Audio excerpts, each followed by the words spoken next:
The Master Phil in Your Corner podcast is brought to you by philross.com. Books, videos, Master Phil's survival strong living supplements, as well as self-reliance and performance enhancement presentations. It is also brought to you by the Bodybell Method, workshops and certifications, the world's only kettlebell, bodyweight, and dynamic tension system that carries continuing education credits for trainers, instructors, coaches, doctors of physical therapy, and chiropractors. In-person and virtual options are available. Please visit bodybellmethod.com. Greetings and welcome to another episode of Master Phil in Your Corner. This is episode number 139, and we will be discussing men and women in the military, as well as some other subjects. We have an incredible guest here, first time on the show. His name is Dale Comstock. But before we get into the program, I'd like to mention that we have the Back Better Bar available now at backbetterbar.com or on the philross.com website. And we also have a new book that I wrote a chapter for. And the name of the book is Systems, Mindsets, and Habits. And I did the chapter on strength being a choice. Dale, welcome to the show. Please tell the audience about your background. It's incredibly impressive. I mean, you are the American badass. So let everyone know how you came up with this moniker and, why it's deserved. Well, thanks for having me on. It's always a pleasure. So, how did I get the moniker American Badass? So let's go back 2011, I think it was 2012. Mm-hmm. I was on a TV show called Stars and Stripes. And basically it was a reality show. I was on it with Chris Kyle, the American Sniper, and 6 other veterans. And we were paired up with various celebrities. I was actually matched up with Terry Crews. We got along really well. Yeah. And so we had these competitions, right? One service member with one of the celebrities, and we're competing against everybody else. And then, the winner, whoever would win, the money would go to a charity of our choice, blah, blah, blah, right? So it was all for, it was all good for good reason. But the way I came up with the American Badass moniker, I didn't create it. What happened was in the beginning of the show, on the first show, it was going to be a major production. We didn't know who we were going to be paired up with. So it was all supposed to be a surprise. And they wanted to capture it all on camera, the look on our face and, all this kind of stuff, right? For the impact. And so what happened, we were out like in a desert area. Me and the other 7 guys, we were all lined up, they had spread out in our tactical gear. And then the helicopters, 2 helicopters came in with the celebrities on it, right? So the film cameras rolling. This is a one shot. They're going to do one take and that's it. What it is, right? There's no redos on this one. And so the helicopters land, engines cut off, and all the celebrities get out and they line up, and Terry Crews, Dean Cain, Layla Ali, some really cool people, man. And they're lined up over there. We're lined up over here, about 50 yards between us. And what we were supposed to do is each guy was going to introduce themselves, right? And so, Chris Kyle introduced himself. Chris Kyle, United States Navy SEAL, blah, blah, blah. And then it got to me, and I introduced myself. I still remember. I said, retired Master Sergeant Dale Comstock, United States Army, the Delta Force. And when I said that, all the guys behind me go, badass, American badass, right? And then all of a sudden that caught on, right? American badass caught on from there, right? Yeah. And so that's how I got the moniker. And then what happened was, I met Chris Kyle for the first time. Yeah. And I actually didn't know he wrote the book American Sniper. I had no idea, right? Yeah. And everybody's handing around. I go, that's your book, He goes, yeah. He goes, I wrote the book. I go, wow, that's pretty good. And he goes, looks at me and he goes, I want to read your book. Now at that time I was 47, and I forget, I think he was like 32 at the time. He's like, I want to read your book, and I, shit, I don't have a book, right? So, right after that conversation, I get on the phone and I call my management team, go, hey, I want to write a book, right? And I wanted to be an autobiography, but I didn't want it to be all about me. That's kind of weird, right? What I wanted to do was talk about my life stories and relate that to especially young American men, right? Boys, and show them, that really the American badass is really kind of a misnomer. The point about being a badass is not because you're a tough guy, badass. It's Mhm. actually, and I jokingly tell people, it's about being a good ass, right? Being a good citizen, good soldier, good father, good husband. That's what a badass is. Not, look, there's so many clowns out there right now talk about how many guys they kill in combat, blah, blah, blah, blah, but that don't make you a badass, all right? No. And there's we've heard of all the stories now. The stolen valor guys are coming out. All these guys everybody thought walked on water. Turns out they're liars, which I already knew most of that. But the point is, so when I wrote the book American Badass, it was not a biography about my life story, up until the year uh well 2012, Mhm. right up to that point, right? So and again, it was not just to be about me, was my life stories, but in that story, what I wanted to weave was, teaching points, life lessons, things like that, right? Perspectives. No, I'm not omniscient, I'm not all knowing, but it's my view on the world, and it's gotten to me where I'm at today. I'm 62 years old. I live in three countries. I live in Bali, Indonesia. I live in the Philippines. I live in the United States. I got homes and businesses everywhere. Mhm. Um, and I do well for myself, right? So um, I would argue that my mindset has created the lifestyle that I live. Mhm. I wasn't gifted, nothing like that. But anyways, that's how I got the name. But a little bit about my background. Okay, how did I arrive at where I'm at today? So I'll try to give you the Reader's Digest version. But so I grew up in the military. My father was in the army for 20 years, Mhm. and spent most of my life growing up in Germany. My mother's German. Well, of Mhm. course, my father's an American soldier. Yeah. And then ultimately he retired in San Francisco, of all places, not San Francisco, but the Bay Area, Mhm. Fremont, California, right? Right. And he got a job up there in communication. So this was the first time in 18 years I lived off a military reservation. Now I'm living in a civilian world, and be quite frank, at that time, we're going back a ways, right? So I'm 62 right now. Yep. Time flies, but back then I was like a fish out of water. I had a hard time assimilating because honestly, at least the kids in that era in the military were different than civilian kids. There's just we were more regimented. We grew up a certain way. It was Yeah. almost like an agoge, right? Because all we kind of knew was the military, and so because of that lifestyle, we were, we were a little bit more disciplined, a little bit more respectful, all those types of things. Which all of a sudden I'm in a world where it's like, okay, it's a little too, too little loosey goosey for me. But anyways, I Yeah. couldn't wait to get back to the military. That was the point. Is I wanted to go back to that lifestyle, right? I was had a longing for it. That's what got me back in the military. Mhm. I mean, I enlisted when I was 17. I went in right when I was 18, and I ended up going into the 82nd Airborne Division. I was an infantryman, paratrooper, long range scout. After my first 4 years, I was sitting on the fence. I was like, do I want to stay in? Do I want to get out? Right. And I decided to stay in, and I got the opportunity to try out for the Delta Force, okay, which is very difficult. I Yep. was very fortunate to even get an opportunity because by statistically speaking, I had a snowball's chance in hell. I was very young. In fact, I was 23 when I made it. The average age is 33. I just turned to, just became an E6. Mhm. Most guys are E7s or above or officers. Um, most of them have special forces rangers backgrounds. I was just a grunt. I just dig foxholes and Yeah. fill them back up, right? So, um, but Bill, let me ask you I something. Let me yes, ask sir. something for the audience. So, a lot of us, we've heard of Delta Force, maybe especially like our age, from like Chuck Norris, stuff like that. People would know that. But then, we hear about the Navy SEALs a lot, and I've actually done some work with them too. Um, but what's some of the major differences between a Delta Force and Navy SEALs? Good question. And I'm gonna tell you the fans, the SEAL fanboys are gonna hate me for this, but I'm gonna be very blunt about it. So here's the difference. Yeah. So look, and it speaks for itself. If you just watch television, right?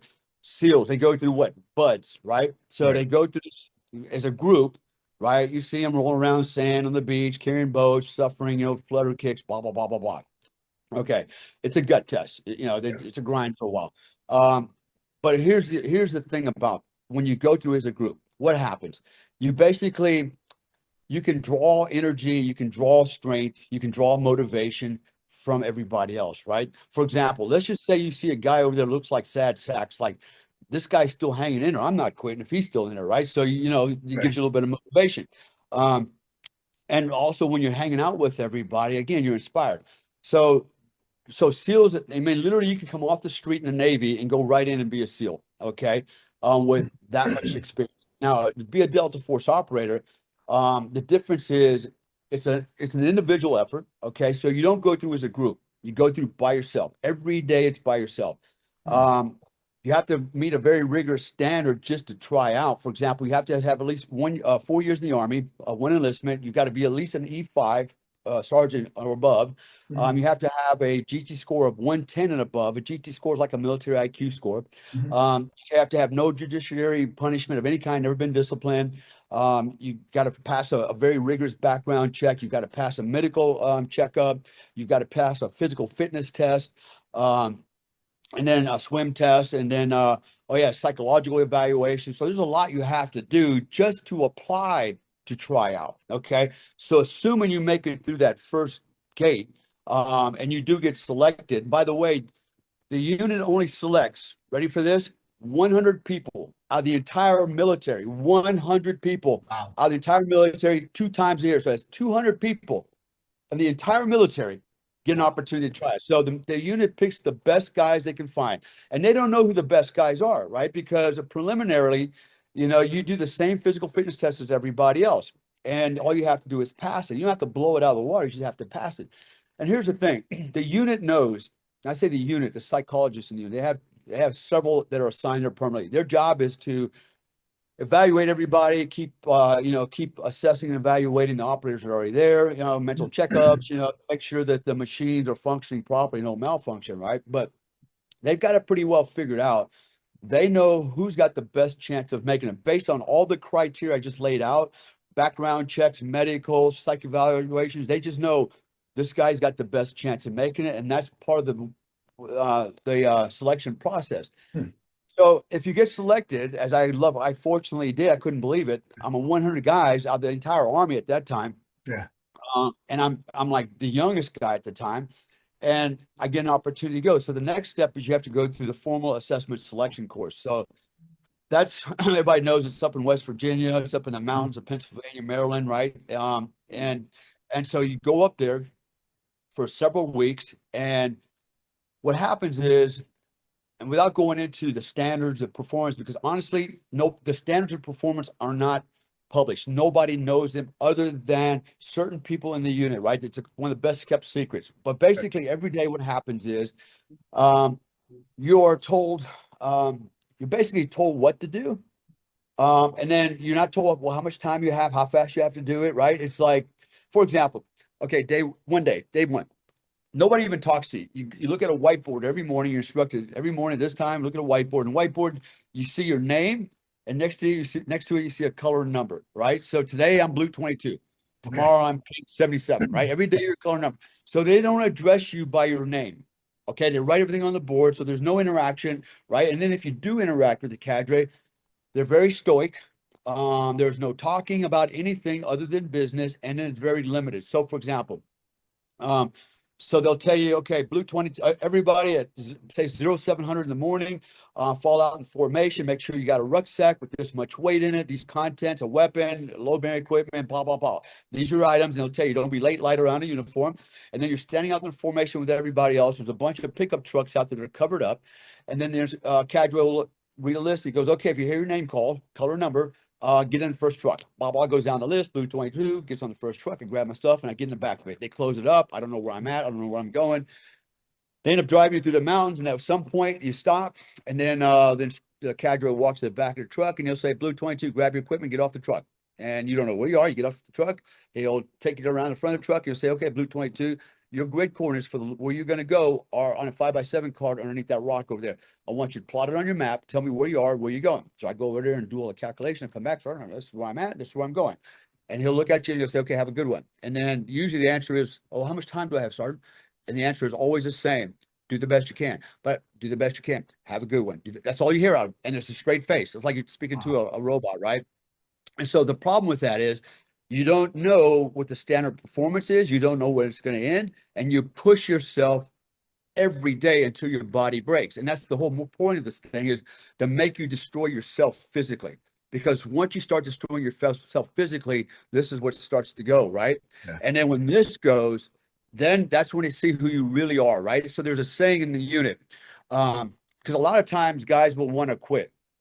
It's Mhm. just too hard, right? And Yeah. it's been raining, it's freezing, they're soaking wet, living in field conditions, and they just get to the point where they got no more energy left. And then they walk up to the instructor and go, Sergeant, I'd like to we call it Victor Whiskey, which means to voluntarily withdraw, right? Okay. Victor Whiskey, VW. Sergeant, I like the Victor Whiskey. And they're very nice about it. Okay, Mhm. Blue 22. Go put on some dry clothes, grab something to eat, drink some water, and we'll take you back to the rear shortly. And then they load you in the truck and they drive you back to the camp.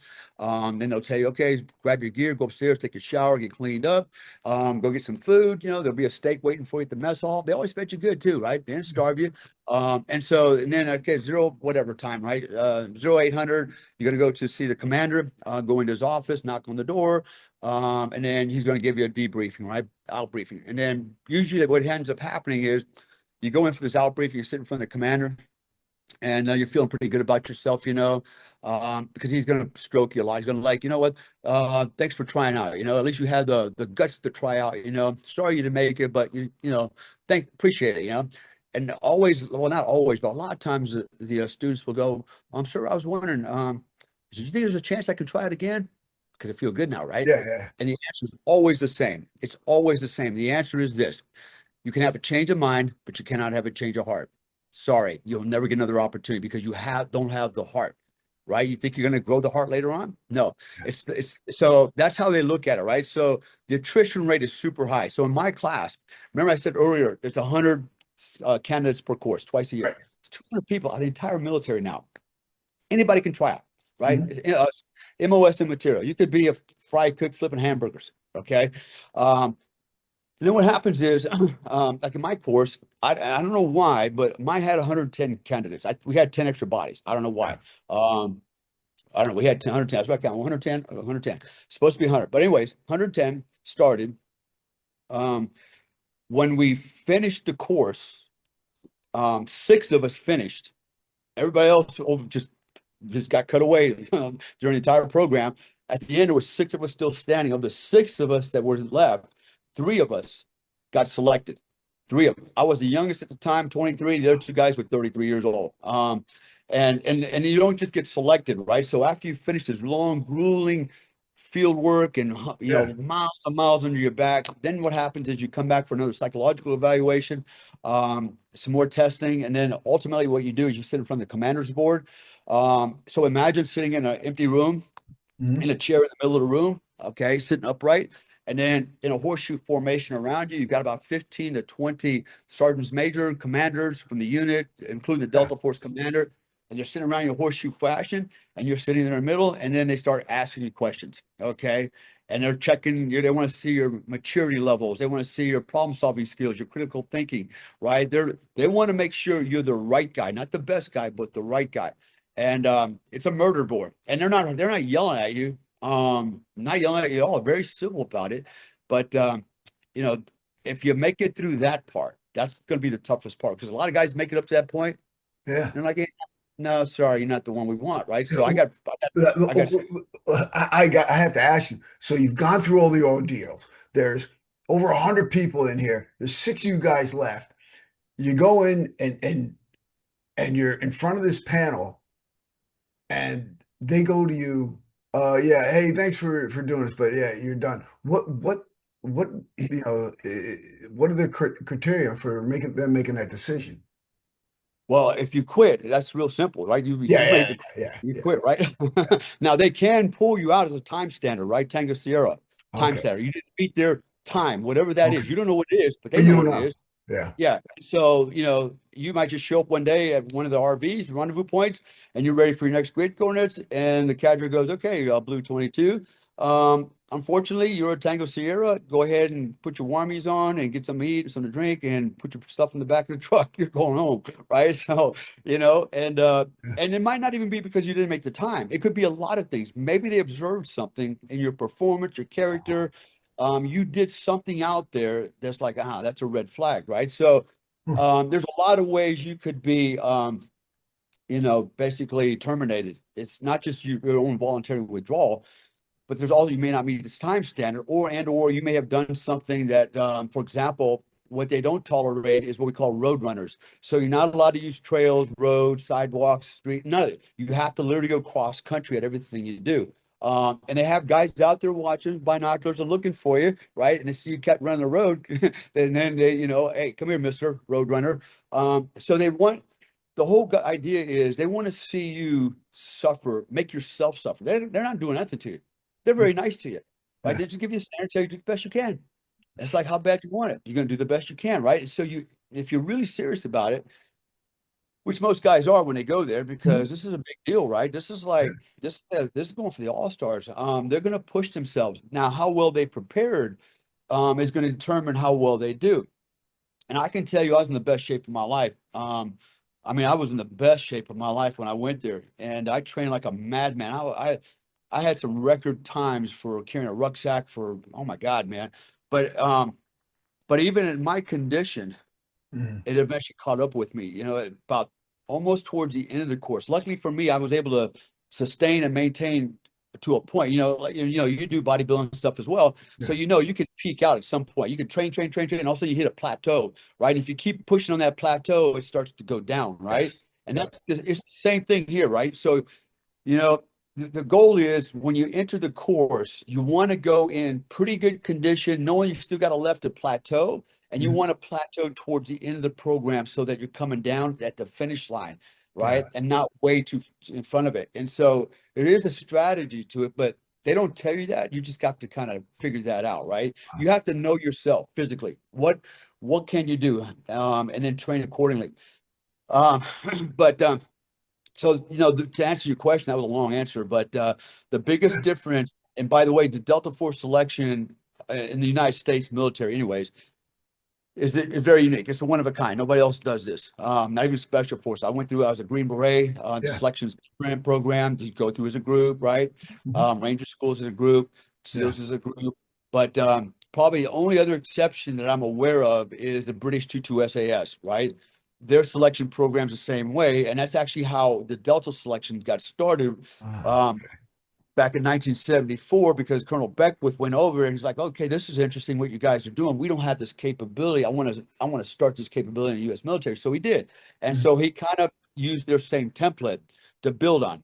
Um, so we did they no so no don't they didn't train us. We're not like the 22 SAS. Actually, I want to be honest with you, I think we're way far ahead of them. We're light years down the road. We've gone to a whole nother level. One of the reasons why is because we've had the funding to experiment, to train, to buy equipment, weapons, and all those things, right? Anyway, so big picture at the end of the day, Delta Force operators were selected because they're looking for guys that can operate alone. All right. So here's another, Okay. you hear everybody use the word operator now, right? So here's how it's been hijacked. I even hear cops call themselves operators. Are you kidding me? Like, so in the CIA have, operatives, okay, an operative. Yes. Okay. The reason Delta Force commandos were called operators is because you have to work in different capacities. I might have to work as a government agent. I'm credentialed as a government agent. I'm working for take any service, Secret Service, State Department. I'm working with them. I'm a part of their team right now. I've got the Right. credentials, the long hair, I got the suit. I'm working their job. Or I'm working as a Delta Force operator. I'm doing tactical stuff, Army stuff, and or maybe I'm working as a civilian. I'm undercover as a civilian. I got civilian credentials. So I could work in different Wow. capacities outside of just my MOS in the military, my military occupation skill. So how do you grade a guy like that, right? So if I'm going to be graded or evaluated against my peer group, which is Green Berets, okay, Mhm. they're not quite doing the same job I am. So how do I fairly get rated compared to them since we're working in a different space, right? So that's why they came up with an operator, because we do have different skill sets. We have Yes. special skills, range skill sets, but we also have other skill sets that we do. And so we have to get rated differently. Otherwise, we'd never get promoted. So, so that's how we got the label operator, because we operate in different spectrums, right? So now everybody thought that was such a cool name. And so everybody calls themselves a SEAL operator, a Yeah. special forces operator, everybody's an operator. I'm like, hey, just be happy that you're a SEAL or Green Beret, just it's It's cool stuff. if you want to be an operator, go Delta operator, go take the long walk, like the Yeah. rest of us. Yeah. Yeah. So yeah, hopefully that answers your question. I mean, it gets Yeah. more technical than that, but that's a broad view. That's the Sure. difference. Last thing I'll say on Delta operators is you know, any guy at the youngest age is going to be 22. Usually it's much higher than that, but every guy should be able to go down range and represent the organization of the U.S. Army. For example, I could, as a new guy at 23, could have been tasked to get on an aircraft carrier and advise the ship's commander, right, on tactical and strategic implementation of the unit, the army integration, blah blah blah blah blah, right, and or I might have to brief the president of the United States or some ambassador abroad. So they're looking for maturity, they're looking for effective intelligence, and when I say effective intelligence, basically it's common sense, Hmm. street smarts, Yeah. and then asymmetrical thinking. That's the big one, thinking outside the box, and of course IQ scores. Every operator has an above average IQ score, but that doesn't make you smart. It just means you intellectually you got capacity. But Mhm. the big thing was effective intelligence. Can you think outside the box, right? And can you represent the organization in a mature and professional fashion? And then also, can you actually go down range and be the most lethal fighting force out there, right? That's what it comes down to, right? You got to be able to do a lot of things. And unfortunately, statistically speaking, the average man just doesn't have the capacity. Just it's something innate. Yeah. Um, some of it we're born with, some of it we're nurtured and we're polished and trained in, but there's something that heart. Remember, I said earlier, a lot of guys just don't have the heart. You can see it in sports and things that you do. Even we talked about fighting before the show, Yeah. a lot of guys want to fight, and then they have a limit. They hit that limit, and then they're ready to tap out. Now, Yeah. Yeah. I'll tell you right now, I don't tap out. Yeah. I'll choke you. I'll let you choke me out in an MMA fight because I know somebody's going to save me. In a Yeah. street fight, I'm just not going to lose. That's a different fight, right? Yeah. So, but it's mindset. Yes. So, anyways, just to go back a little bit more, real quick. So, 82nd, then I went to Delta Force. I spent 10 years over there. Mhm. I was a team breacher. I worked with all the explosives. My job was to surgically enter buildings, whether it was with explosives, ballistic, shotguns, You look or like a breacher. yeah, yeah, but yeah. Well, you had to carry a lot of shit Yeah. along with Yeah. everything else. I still had to be an assaulter, but I had the extra duty of blowing things up or breaking things. I carried sledgehammers and Mhm. quickie saws and thermal arcs and shotguns, But lock picking. a lot of people might not know what a breacher is. I know you're giving a little bit Oh yeah, information a on breach. it. I know what Yeah, they are, but yeah, a breacher is so every team has a breacher, right? My yeah. job is to understand how to use explosives, how to apply explosives surgically or generally speaking, to enter into a building. For example, if I got hostages in a room, I have Right. to blow the door open because nothing else is working to reinforce the door. I know how to calculate just enough explosive to put on the door so I can get it open so we can get in. But I might also have to use bulk explosives and blow a whole building up with bad guys in it, right? So it's a range of techniques, but that's what a breacher does. And so I did that for quite a while. And then I became a team leader and then acting troop sergeant, and acting troop commander for a while in the unit. While I was there, I went to Special Forces Qualification course. I became a Green Beret, light and Mhm. heavy weapons sergeant. Nice. And then later on, I left the unit, went back to Special Forces. I was a team sergeant on an A team, and then I retired. And actually 2 months before 9/11. So after I retired, I had already started a security company, doing really well in that. And Mhm. then I got recruited. And I'm, again, because I got to be careful how I phrase this because I am held to certain non-disclosure agreements. But Yes. uh, I was recruited by OGA. We'll just leave it at that. Okay, Mhm. other government agency. And suddenly I found myself back on the battlefield for almost 10 years doing the same work I did as a Delta operator, but with maybe one or two other Americans and a band of merry mercenaries, Afghans, Iraqis, and others going Wow. down and prosecuting targets. And I did that for 10 years. So I concurrently, I was doing that kind of work and I was running my own companies. I was in the security sector, especially the nuclear security sector. I did a lot of work in there. Yeah. Sold my first company to G4S Wackenhut in 2004. Started another company, sold that one in 2011. And then 2011 is also when I resigned from OGA, and because I got discovered by Hollywood. So next thing you know, I'm on Discovery Channel, One Man Yeah. Army, that led to NBC, then led to a production company, conservative production company out of Dallas surrounded me, made me their poster boy. And next thing you know, I spent a couple years in Los Angeles making movies, TV shows, advising, stunts, acting.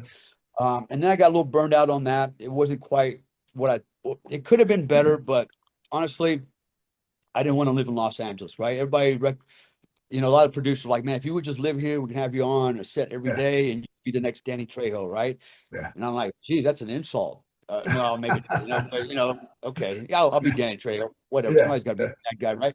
But I didn't want to move. I lived in Florida, and I didn't want to move to Los Angeles, and it's just a different culture, right? And it's not in alignment with who I am, my Yeah. background. So I ended up moving to Hong Kong, and I started protecting the security. I'm a multi-billionaire investment banker. Wow. I was one of his bodyguards, and then that's where I met my wife. My wife is Indonesian, Hmm. and so long story short, she came back to Indonesia. I did what dudes do. I followed her back to Yeah. Indonesia. I was Yeah. flying back and forth over the years, and then finally we just ended up. I ended up starting a company in Jakarta, security company, moved it to Bali, and now we own several different enterprises here, security and other stuff, bars and Mhm. things like that. So, but I don't just live here. I travel out of a suitcase. I do a lot in the Philippines. I have got family there.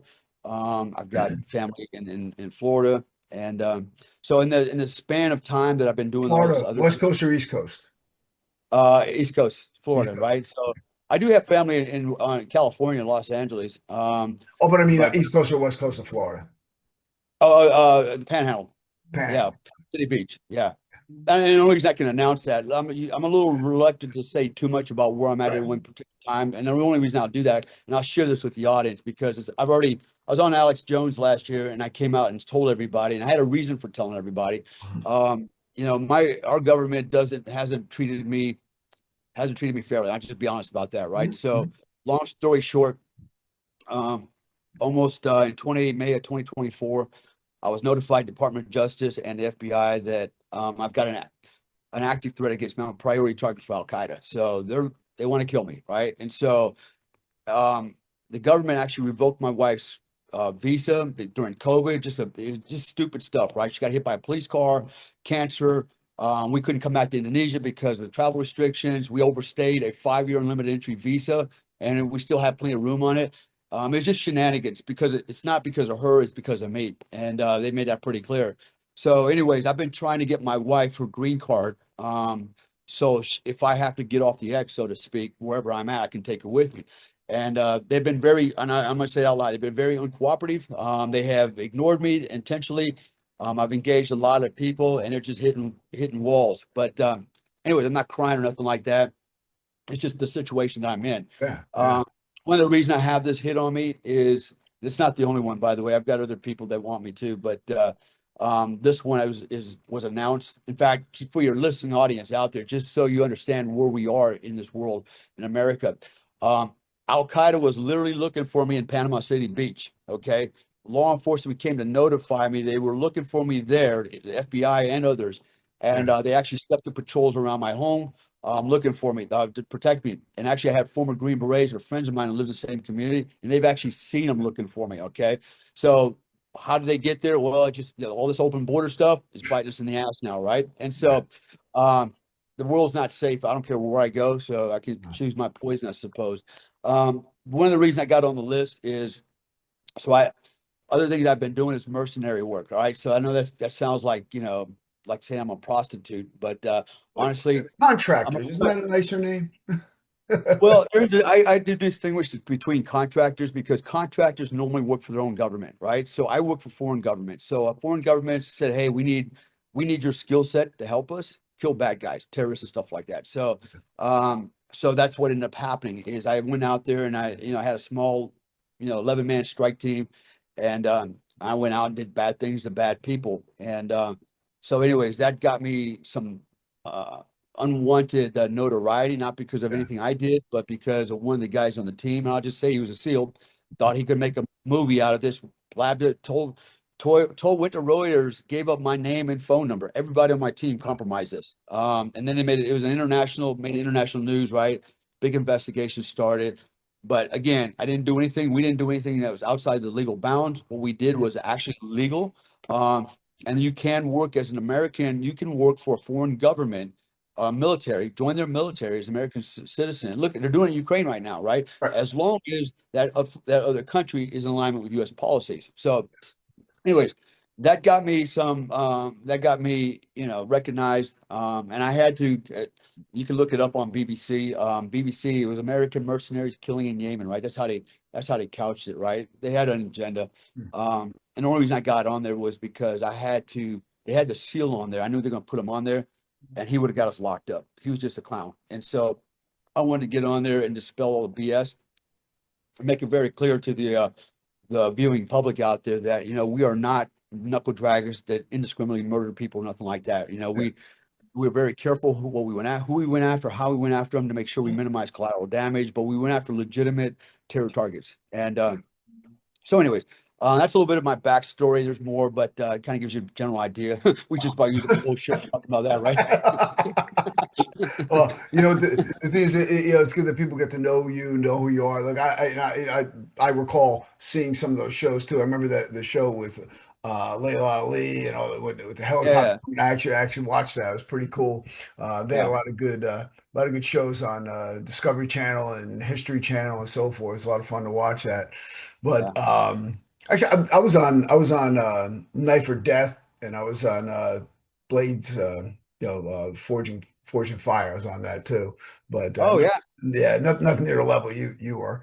Um, but the things that, when I'm looking at what's going on with the military right now, and we're looking at Pete Hegseth making all these changes, men and women in the armed forces, and he's recommending not recommending he's making it mandatory that we are in shape, which I think is sorely needed, not just for our military, but for people in general in this country.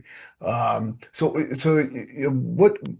what are some of the differences? Like, hey, you have the men and the women. Like, how many women went through Delta Force training? How to the best of my knowledge, there's never been a woman SEAL either. Yeah. Yeah. So No, so look, let's be honest, right? So we had a conversation before we started the yeah, video.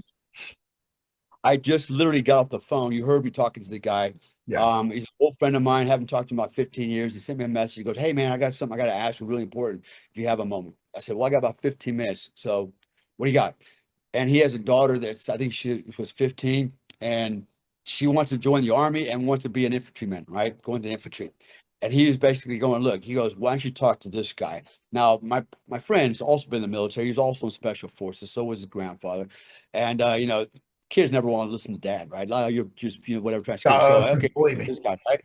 Yeah. And so basically, what I was trying to tell her was, you know, all that sounds cool. Women in the infantry, combat arms. It sounds good, but it doesn't work. I've got personal experience that over and over and over. And now I know everybody's going, oh, but what about the girls that made a ranger school? Well, here's the reality. They lowered the standards Yes. for them to go through and Yep. they recycled them until they made it. I have personal knowledge of that Yep. from my friends that all were Ranger cadre at that time. Okay. Mhm. Same thing in special forces. The girl that went through the Q course, same thing. She went through the same course as my son. My son's a Green Beret also. And he Mhm. goes, yeah, it's a bunch of bunk. They lower the standard. Go, oh, look, we make Green Berets and Ranger chicks. They can do it. No, they Yeah. cannot. Okay, No.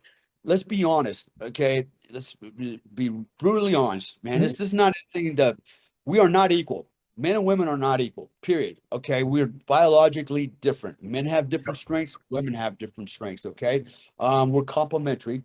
Yes. Okay, we do have evolutionary gender roles. Men are designed Yes. to do what? Provide and protect.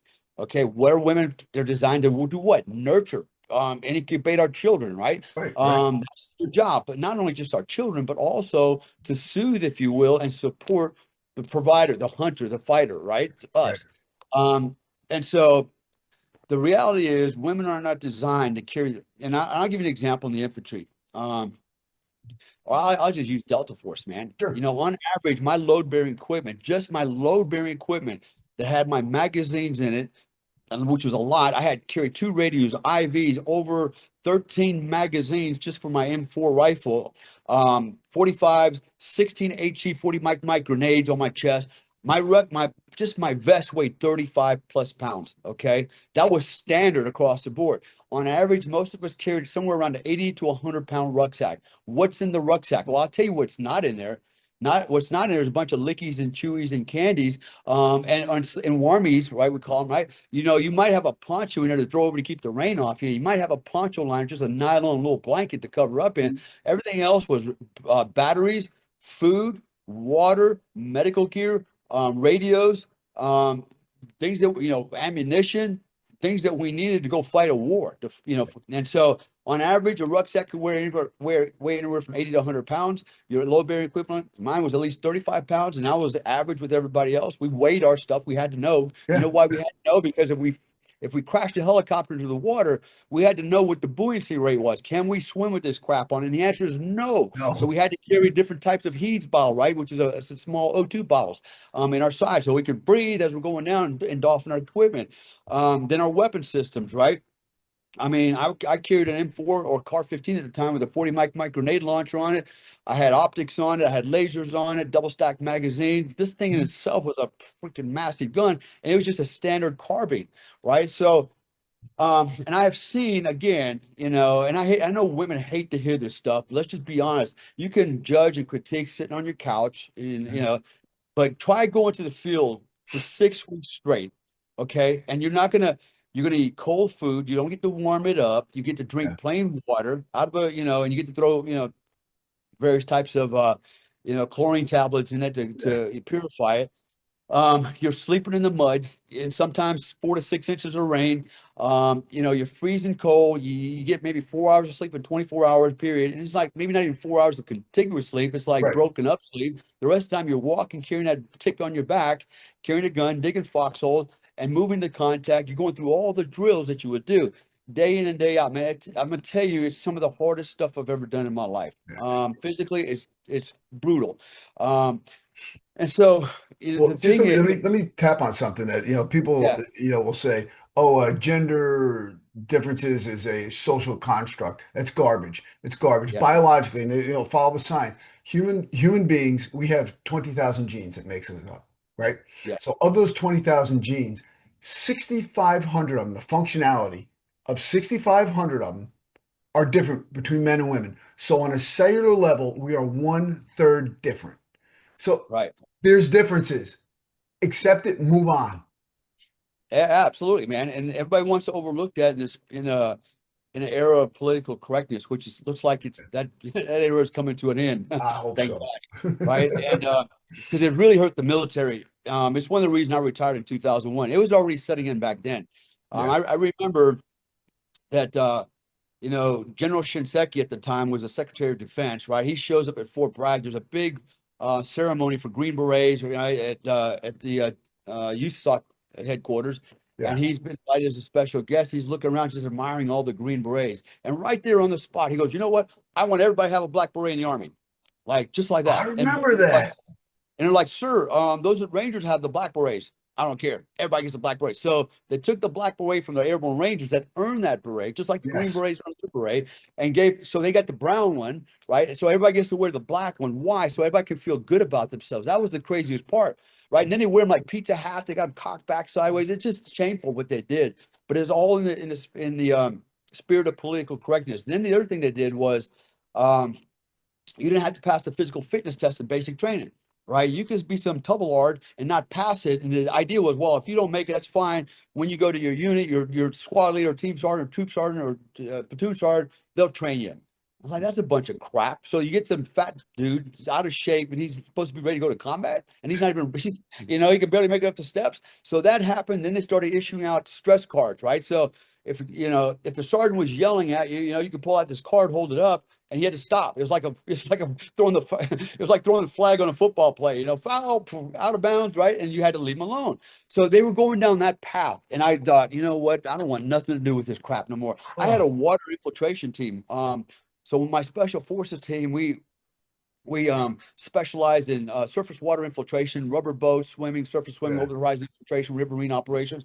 We were also a permissive halo team, so we did high altitude, low opening parachute yeah, jumping. yeah, yeah, We were a rucksack team, we were a desert mobility team, we were a Portuguese speaking team. I go on and on and on, yeah, right? And so, but the most important one was we were a waterborne team, and they actually dropped the swim requirements for guys coming to special forces. You don't need to know how to swim, right? So literally, I could have a dude knock on my door. He's assigned to my team and don't know how to swim. And I'm like, you don't know how to swim, but tomorrow we got to go and do a water operation somewhere, and I don't have time to teach you how to swim. You should already know how to swim, right? And there's a reason they did all that. You can read between the lines, okay? Why would they have a no swim standard? Well, because they're trying to attract certain people, okay? And it's crazy, man, the political correctness. And that's when I decided I want out. I don't want no more to do with it. And I just watched it completely erode, and finally, man, now recruiting is going through the roof. Thanks yeah, to Trump yeah, and Hegseth, you heard yeah, Hegseth the other day, and basically it was a shot across the bow. He told those fat ass officers, you know what, get in shape or get out, man. And yep, he's absolutely right. These flag officers, they walk around with beer bellies. They're out of shape, they can't pass their own physical fitness test, right? And yet as soldiers, we're expected to meet all those standards. And here's the thing, lead by example, I right? said, yeah, That's lead from the front, lead by if example. you're gonna tell me what to do, and you're gonna tell me that, I want you to go die for your nation, and I'm gonna Right, send you. Okay, show me that you would be willing to do the same thing. Show me right, that you could lead me into combat, right? yeah, And by the way, you and I are the same age, 62 years old. I can run circles around 20-year-olds all day long. yep, I can you and me probably jack both. more weights than most people, right? So Yep, there's no excuse because of age. You can't say, "Well, I'm an old man, but I'm an old general." No, you're not. You're just a lazy son of a bitch. And yep, I've met these guys before. And I know some good ones and I know some sorry ones. But Texas with right, we need to raise the standards. We need to get back into the mindset of war fighting. And honestly, and I know women hate this and the beta males hate this, but there's no room for women in combat. If a woman wants to be in combat, fly helicopter, fly a gunship, fly a fast mover, right? Okay, I don't have a problem with that. But carrying a heavy load on the ground day in and day out, you know, then we may have talked about this earlier. Imagine you're in the field. Even my special forces team, right? So they want women yeah, in special forces. Okay, my special forces team. We go to pick a country, South America somewhere. We're in the jungle for 6 weeks, right? mhm, Everything we have to live off of is in our rucksack. All our food's in there, our weapons. We get water out of the creek. We purify it. If I got to use the toilet, there's no porta john in the field. Guess what I have to do? Right there in front of my team, because we're yep, all huddled together all the time. Right there, I get to take a shit in a plastic bag in front of them, tie it up, put it in my rucksack because you don't leave behind sign. Okay, right, if I got to take a piss, it's the same thing, right? I won't carry the piss out, piss in the yeah, ground, covered up. yeah, But you got to do that in front of your team, and we're used to that. You hang your walk around. Who cares, right? And yeah, nobody cares. But imagine now, we got women on the team and they're mhm, gonna go, I need to go use the toilet. Where are you gonna go? You're not going out there by yourself because you know what? We can't see you. It's a right, security issue. You go out there and get your throat cut, or you come up missing. Now you've compromised the mission and the team. Perhaps we got to go looking for you. So no, you got to poop. You do it right here in front of everybody. Now we're not going to enjoy it, right? And I'm sure you're not going to enjoy showing your ass to us. But hey, you want to be a special? There it is, right? yeah, But there's more problems with it than that. Okay. I've been in the field, like I said earlier, you have a rucksack that's hardly got anything in it, like for comfort items, right? We don't carry pads out in the field. You sleep on the ground, I mean, really like cavemen, man. mm, You might have a poncho you throw over you. Usually, two guys will huddle under one poncho and literally nut the butt hanging on each other because it's freezing and soaking wet, you right, know? right, Can't you imagine doing that with a woman and what that would lead to? Oh, he groped me, whatever. I've seen it happen already many times over, right? It don't work. And everybody's trying to force a square peg into a round hole, and it's not working. It hasn't worked. I've seen it so many times. And then here's what they come back with, the feminists. All right. and not even the beta males. Well, men need to learn how to keep their, their thing in their pants, right? It's like, you know what I found out? Women are just as Just as, promiscuous as men, just as promiscuous as men. yep. I've watched women in the field, in the war zone, leverage that agency they have down there, right, for favors, and they've used it against each other and had people fired that they didn't like. It's just nuts, man. The turmoil it causes, the disruption causes is unbelievable. So no, it's not just, men. We need to control themselves. Women need to control themselves too. But guess what happens after time when you put people together in close quarters, men and women, we do Yeah. what we do, right? Our nature Yep. takes over. Yeah, and even if, okay, even if let's just say, the women I'm with is like really so ugly, I wouldn't touch them with yours, your body, right? The thing is, as a man, if we're in combat, and we talked about this, maybe you and I didn't, somebody else, I talked to Tony about it earlier. So here's the thing about combat. We're in a firefight, right? We get ambushed. Okay, we're getting it on, and you know, my mates get some of them going down. They're getting wounded, getting shot, they're down, they're screaming and hollering. What's the best thing I can do as a soldier for my wounded fellow? I'll tell you what it is. Win the fight. Win the fight. Let me win the fight, and then I'll come back and take care of you, right? Yeah. Now, if a woman goes down, what do you think we're gonna do? We're She's gonna over there take care of screaming. it. We're gonna go take care of her because Yep. that's in our That's nature. what we It's in do. the nature, Yes. right? Yes. Don't 100%. ask me to define my own nature unless I really hated the bitch. Then I'm like, yeah, good And for I'm you. like, all right, good. Even then, the reality is men we're programmed different. We're here to Yes. provide, protect the women and children. That's what we're supposed to do. That's our purpose, right? And what you're asking us to do is basically betray our purpose to help a woman that's fallen and then risk everybody's lives, right? And so, and that's what we do, man. I mean, let's be honest, right? I Yep. mean, you hear a woman or a child, I've done it, it's like you can't help it, man. Because if you don't do it, you walk away feeling like shit, like, man, Yep. very unmanly thing for me to do. Yep. And so there is a difference, you point out earlier, no, gender fluidity is there's no such thing. No You're either such a man thing. or a woman, Yeah. right? That's it. Yeah. That's it. That's The it. only exception is a very few that, they're, what do you call it? Intersex. Hermaphrodites, whatever. Yeah, Yeah. right. So okay, you're born with plumbing and freaking a pipe, right? Whatever. But that is not normal. Okay. No. But there's no such thing as gender fluidity. There's not. And I've seen it over and over. If it was true that men could be women and women could be men, then why don't we just combine all combat sports? Huh? Yeah. You see how that works? You already see how it's not working out, right? Women are getting the shit beat up in boxing rings by dudes that they're Dude. like, you know, Yep. it's just not, it's not natural. It's not real.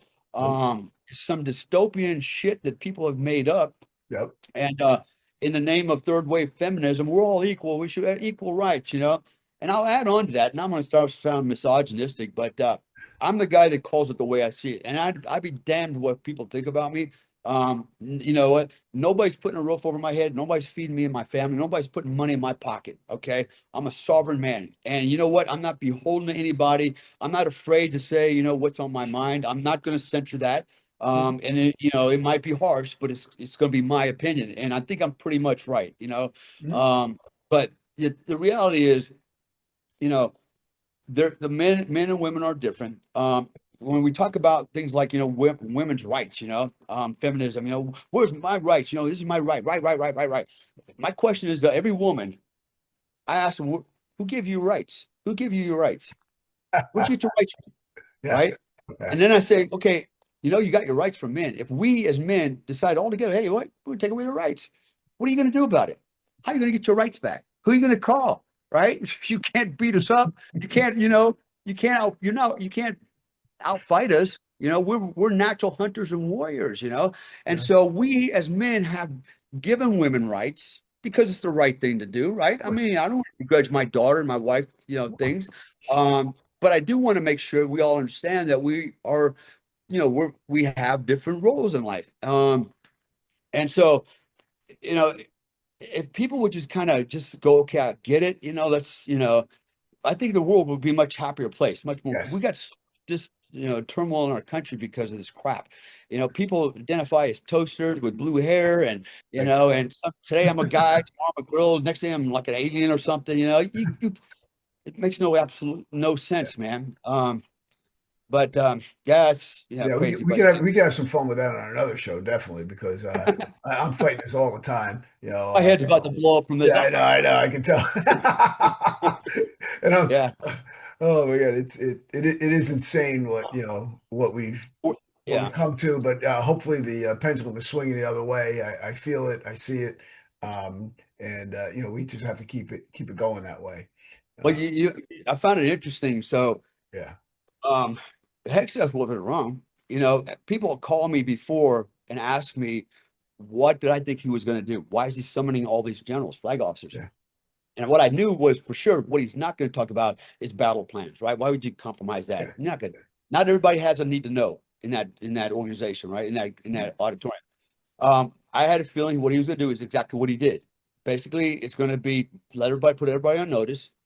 You meet the same standards, physical fitness twice yeah, a year. I lose your weight, and by the way, support the current administration's agenda.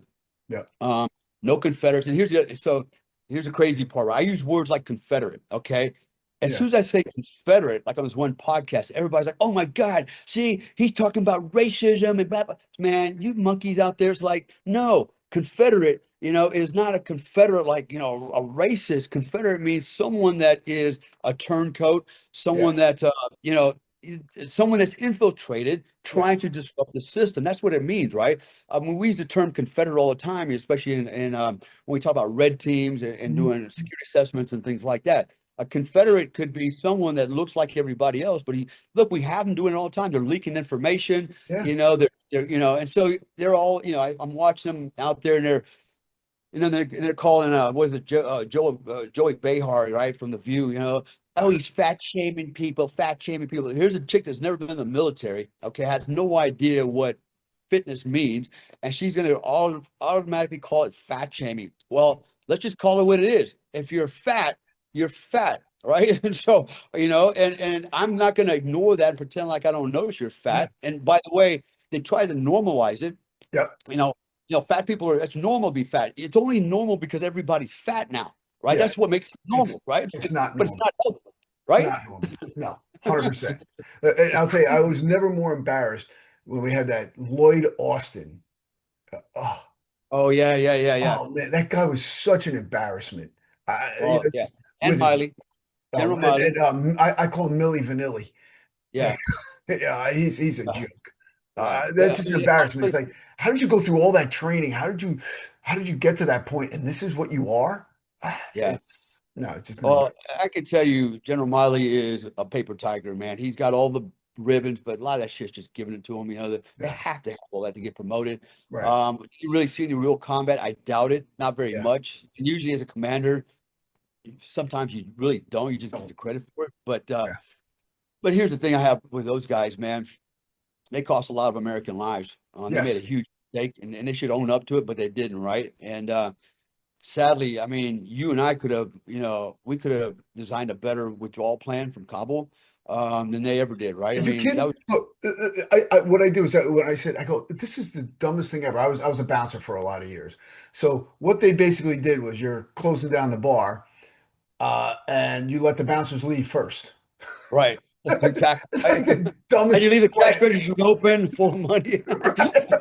It's like, you and I, with a beer and a burger, could have come up with a better plan than what they did. That's ridiculous. It was the worst plan ever. It wasn't even a plan. It was a cluster. No, there was no plan. And you're right. You know what? It was all deliberate, but it was all by design. Yeah, We saw what happened, and here we are. And I honestly don't think we're going to turn this ship around. I mean, President administration's trying, but there are just too many, and I'll use the word again, Confederates, turncoats, right? So, yeah, there are there's those elements within the ranks that are deliberately trying to sabotage everything. yeah, I mean, we hear them every day on the news. We hear all these politicians. We even hear soldiers now bad mouthing, the president and the secretary of war and blah, blah, yeah, blah, blah, blah. And everybody seems to think it should be okay to be fat and out of shape. Let women be whatever they want to be. yeah. And, it's going to be at a, we've already compromised our security, and I hate to say this, but, you know, the other countries out here, the Chinese, the Russians, the North Mhm. Koreans, probably even the Iranians, they're training to kill us, Yeah, they you are. know, They're trained and to kill us, and and we're and looking they're for not safe spaces. they're Yeah, not messing around, man, and yeah. what are we doing? Remember all those stupid cartoon Oh recruitment God, commercials, right? I'm gonna throw up. The hell, right? So What this is is that? we just embolden our enemies. They're laughing at us, right? And Yeah, so, and a cautionary note to everybody out there is this: you don't have to believe this. I can speak from experience. I've lived in, traveled in, or worked in over 101 countries. I travel all the time. I've got friends all around the planet. I have a sense of what people think about us. Um, and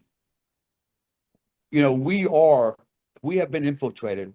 We have the enemy within and we have the enemy without. yep, So literally we've got a lot of bad actors in our country. We've allowed a lot of terrorists in. They're real. We've let the mhm, cartels in. They're all over the place. yep, And then we got our own, Antifa. Are you kidding me? yeah, We're gonna, now we're not gonna tolerate him anymore. But you know what? When Trump the other day announced Antifa is now a terrorist organization, the yeah, next day I saw, ICE arresting these guys. I'm like, man, treat him like a terrorist. Let the air out of him, man. Get it yeah, over with. He's a terrorist. We can yeah, get this, solve this problem right now. But we're still handling with kid gloves. I guess we're America. We still got to be nice. yeah, Um, but anyways, as I said in the beginning of the show, talking to you before we started, mhm, I try not to just be doom and gloom. I try to talk about things that are uplifting and help people see a better future, or at least see the yeah, future, right? You and I have a lot of commonality. I got a PhD in alternative medicine, natural mhm, health. I do a lot of coaching, mhm, performance coaching. And one of the things I always focus on is you can't let this stuff eat you up. It's really easy to do. If you're watching the news, it just makes you really angry.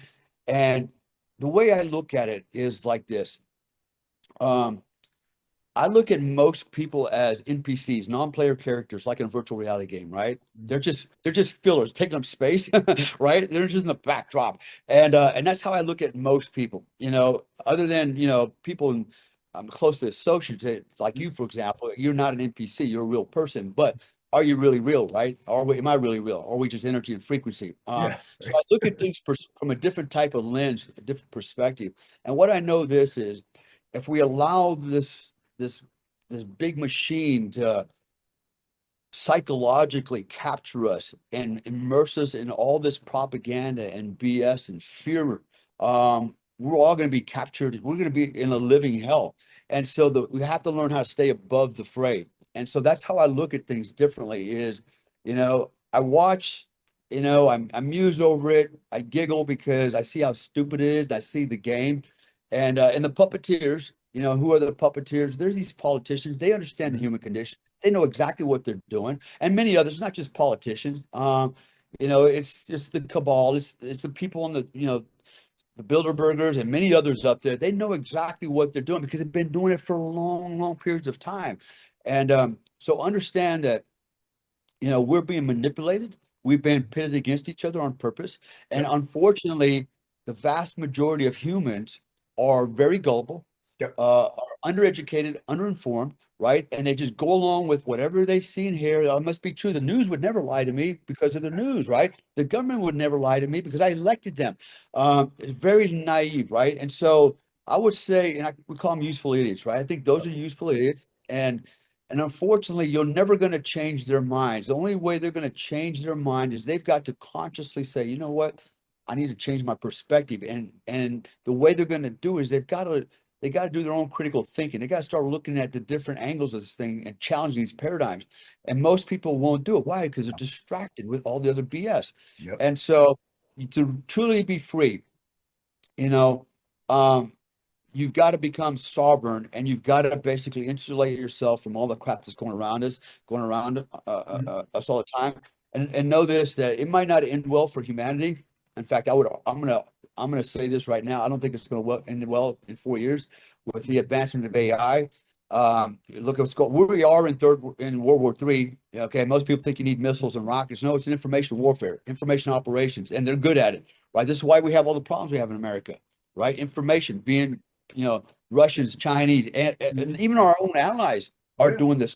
Right. They're trying to bring us down. yeah, So we have strife.